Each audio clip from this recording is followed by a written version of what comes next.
Serbian President Aleksandar Vucic announced that they refused to buy Bayraktar TB2 and instead they procured UAVs from China.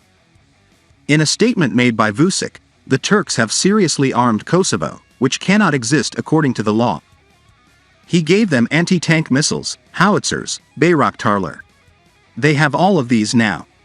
They still haven't been able to fly the flag bearers, NATO won't allow it. We refused to buy Bayraktar TB2s because they gave them to Pristina.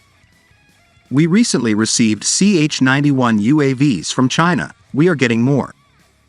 Within 5 months, we will also receive the 1,000 kamikaze UAVs we ordered from the Middle East. Made statements.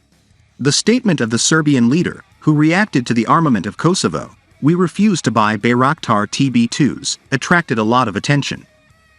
It is not known whether Serbia refused to purchase Bayraktar TB2 or whether Baykar did not sell Bayraktar TB2 to Serbia. However, Baykar officials announced that there are countries where they did not sell UAVs due to ethical reasons, although they had requested it before. On the other hand, it is not yet known from which country Serbia will buy 1,000 kamikaze UAVs.